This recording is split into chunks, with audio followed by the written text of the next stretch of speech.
Hello everybody, and welcome to Storm Reads, and today I got another book haul.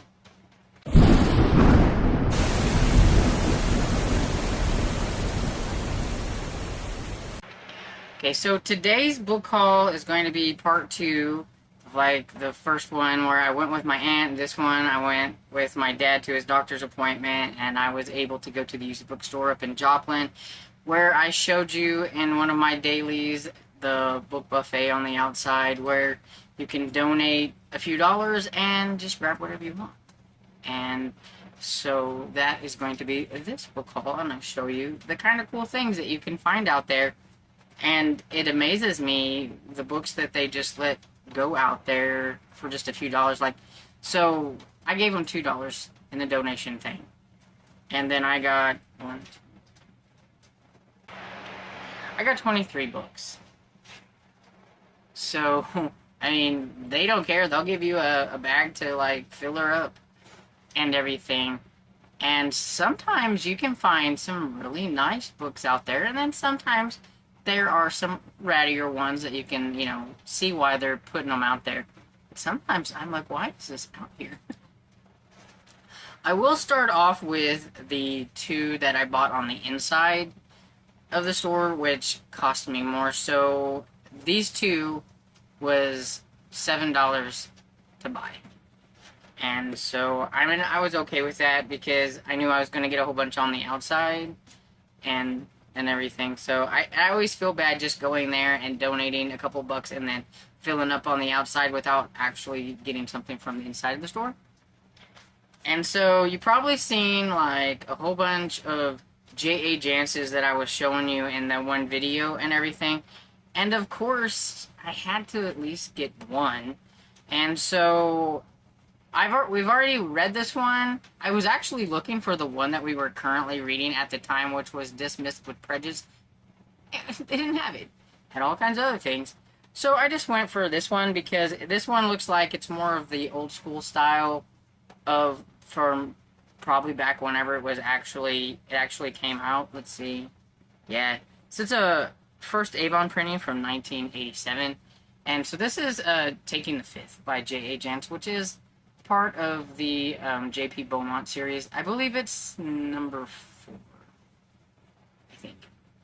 But don't hold me to that. But I know we've read it. But, yeah. So, it's kind of cool.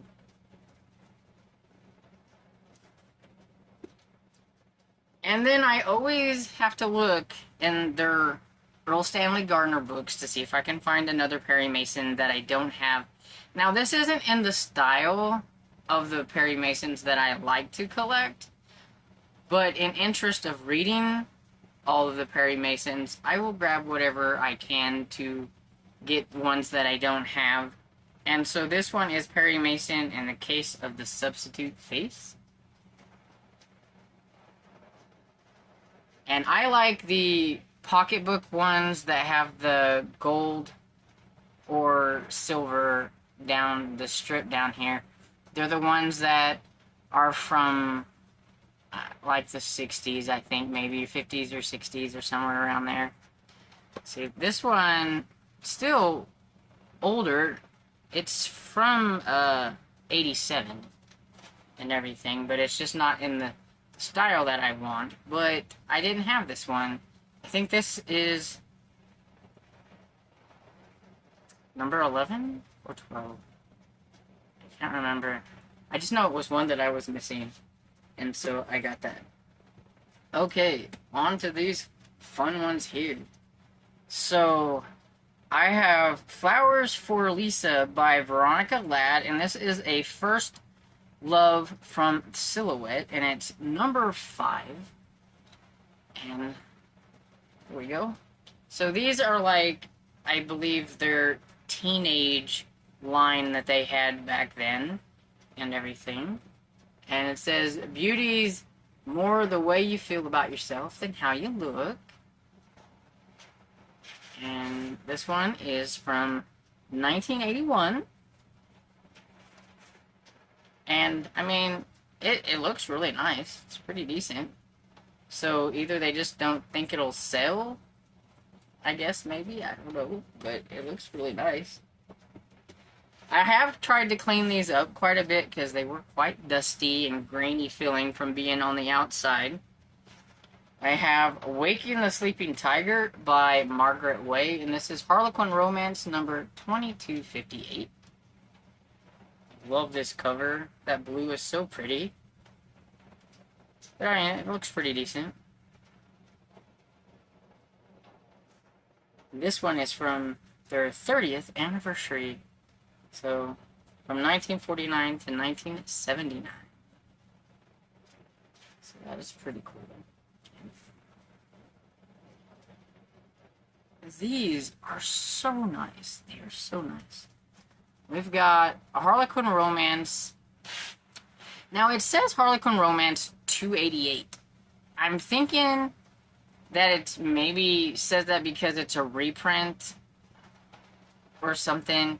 Because the date on this doesn't match where 288 would be in the Harlequin Romances. In the style of romance, too, like, it doesn't fit. So, I don't know what happened there. But, anyway, it's Voyage to Enchantment by Rosemary Hammond. And it says this is a first North American publication from 1996. And so, that's why I'm saying, 288... It would have looked more like this than this. So I'm not sure what happened there. Except for either it's a boo-boo or it's a reprint of another one or something. I don't know. Moving on. So we have Harlequin Romance number 3808, Moving In with Adam by Jean Allen. And see what I mean? Here's another one. See, it looks... just like this, it's the style. But see, this one says 3408. So, either they left a number off of this one or something. I don't know. I didn't really look into it or anything. But they look so nice. And this is a holding out for a hero. I had a weird way of putting it, but I got it.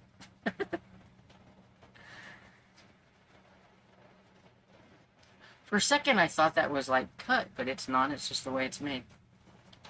But I mean, they look almost like nobody's ever read them. No spine creases, nothing. It's, like, cool. I have another Harlequin Romance, number 3422, Desperately Seeking Annie by Patricia Knoll.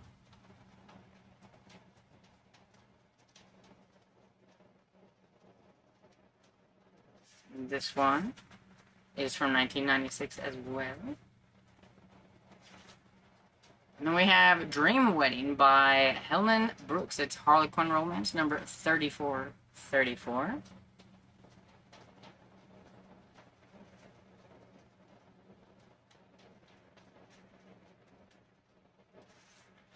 Then Never a Bride by Diana Hamilton. It is Harlequin Presents number 1775. And this one is part of Wedlocked series. And I believe I looked this up and it was number 1. It's amazing. I got a number 1 in something.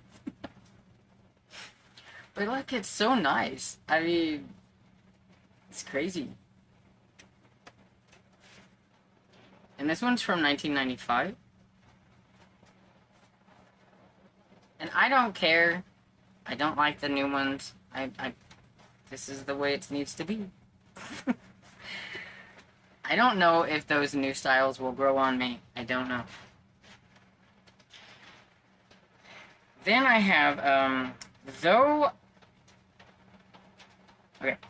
I Know She Lies by Sarah Woods, and this is a Raven House mystery.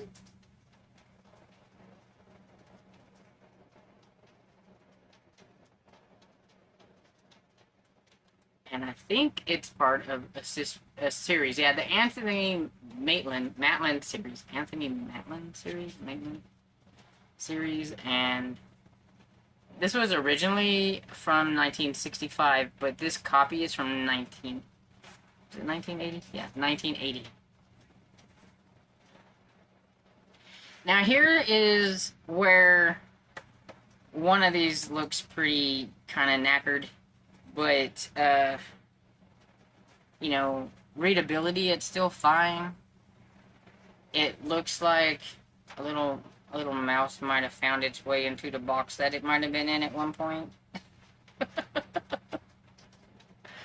But it's Death in the Stocks by Georgette Hare, and so this is one of her, like, mysteries. Like, I didn't realize she wrote mysteries until I was looking up about her whenever I spotlighted her book, Bath Tangles, on one of my Two on Tuesdays. And I was like, oh, she writes mysteries. And then I found a mystery. And I was like, how cool is that? So, sibling rivalry. Uh-oh. And I know this is a very beloved author by a few people, and I've never read one of hers, but I've heard of her. And so we've got The Finding of Jasper Holt by Grace Livingston Hill. It's a Bantam Books, and it's number 50. I'm guessing they've numbered probably the Grace Livingston Hill books, and this is number 50 of her books, I'm guessing. And it says, that fateful night of the train crash, their lives become entwined. And despite the wild stories of Jasper Holt's past, young Jean Grayson's heart would never belong to anyone but this handsome stranger who had saved her life. First time in paperback. When was that? 1977. This is from 1977. Look at that. It looks so nice. So nice. Just sitting out there. It was just waiting for me. Just waiting for me. I got this one because I just thought it was fun.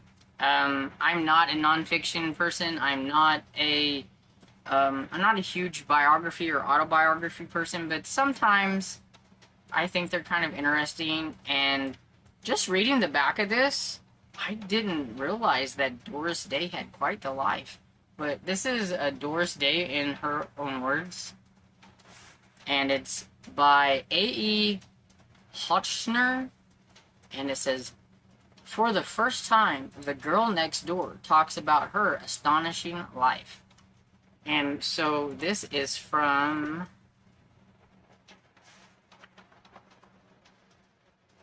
1975 is when it first came out, and this copy is from 1976.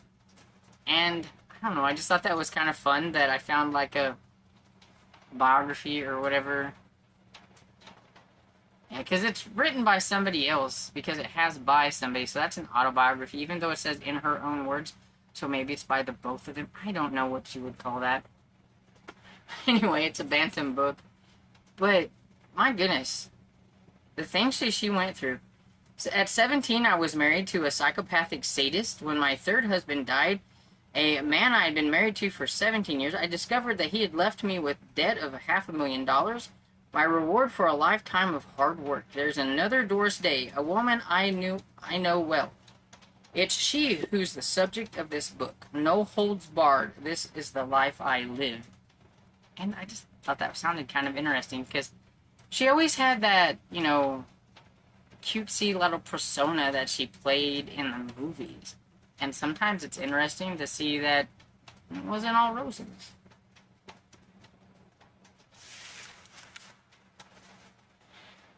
Then I found a Shannon Drake, aka Heather Graham. So this is Ondine. I'm guessing maybe that's how you say it. I'm not exactly sure. It is a zebra historical romance from 1997.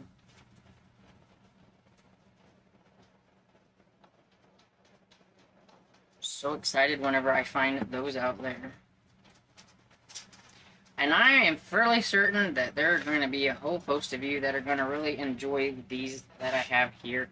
And they look so nice. I'm calling this like my gothic stack. So I have Dark Star by Anne Maybury. It's England's great lady of romantic suspense. Never heard of her? Look how nice that is. Let's see. This is the Bantam edition from 1978. This was first written in 77. But it's so nice. I mean, one little spine crease and that is it. So nice. Then I have The Golden Unicorn by Phyllis A. Whitney.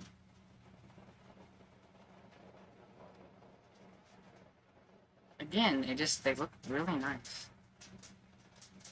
You know, a little spine crease, but other than that, it's really nice. See, this one is Selection of the Literary Guild, August 1976.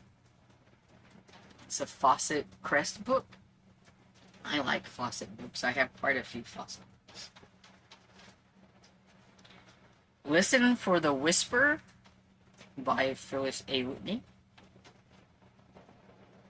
This one's a little offset. The little faucet is kind of falling over here, but there's no spine crease at all. And it's kind of a little offset here, you can see, and everything. But it looks so nice. And this one is from 1973. It was first printed in 1971.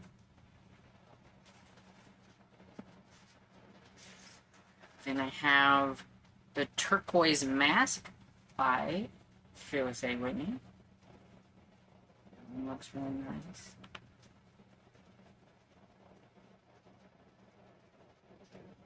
And this one is from 1974. It was first written in 73.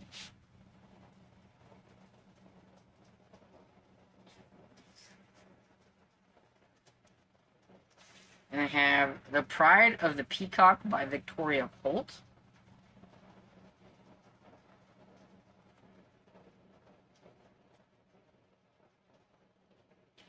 And these are all, I believe, they're all Fawcett books. And, let's see, it first came out in 1976. And this one is, I think, from 1976 as well. It confuses me sometimes on how they have the copyrights, but we're just going to go with it. And this one is Bridge of Pindaric by Victoria Holt. These covers are so awesome.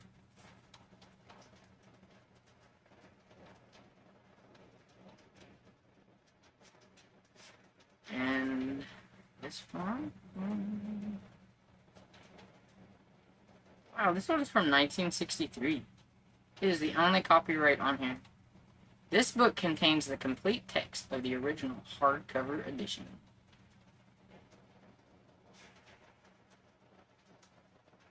So, it's like the first print edition, I guess. It's cool. I just love the covers.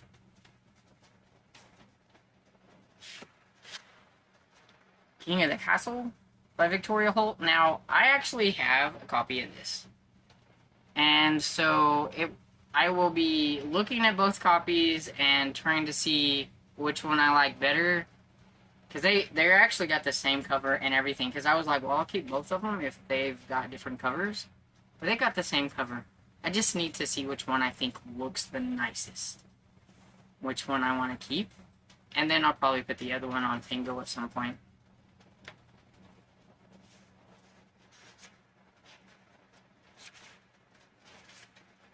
This one is from 1967. So nice. We are almost to the end. And I thought this sounded interesting. I believe this is a nonfiction as well. But this is Murder on the Home Front, the unique wartime memoirs of a pathologist secretary.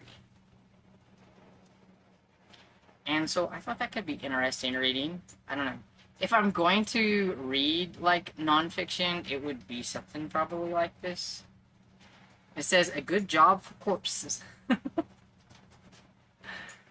It says, Murder on the Home Front is Molly Lefebure's fascinating memoir of her time as pathologist Keith Simpson's secretary from 1940 to 1945. Dealing with anything from 10 to 28 bodies in a day on the endless round of postmortems from Portsmouth to Paddington. She took her portable typewriter and strong stomach into the autopsy room to transcribe Simpson's notes as under his skilled hands the corpse yielded up their secrets. So that could be interesting. And there are pictures and everything, so that's cool. Then I have Amy Come Home by Barbara Michaels, which could have been put, I think, maybe in the Gothic section that I had when I was trying to just kind of put them in little sections or whatever, but I also think it's kind of horror, maybe, so I just put it off by itself. The seance began as a party game. Uh-oh, that doesn't sound good. This is from Berkeley. It is a suspense. Well, it says suspense. So, this one is from 1987, but the contents inside are from 1968. Okay, so in my kind of like spy adventure-y type suspense thrillery kind of era, and I've always seen this around, and I've been looking at other books from this author. I thought since it was on that, like, kind of free section pretty much, or whatever, that I would pick it up and give it a try, and that's The Bourne Identity, because I've never tried it or anything, so it's just, it looks like the movie tie-in edition by Robert Ludlum, and let's give it a try. So, Jason Bourne. And the last book I have is The Haunting of Gad's Hall by Nora Lofts. Let's look at that cover. So cool. This is number 2, I believe, in a series. I think there might have only been 2. There's either 2 or 3 books in the series. I don't remember. I think the first one was called Gad's Hall, or whatever, from when I looked it up. But it says, no one dare reveal the truth about the haunting of Gad's Hall. And so I think it's like maybe a possession type story or a haunted house or something. Or maybe a combination of both. I'm not real sure.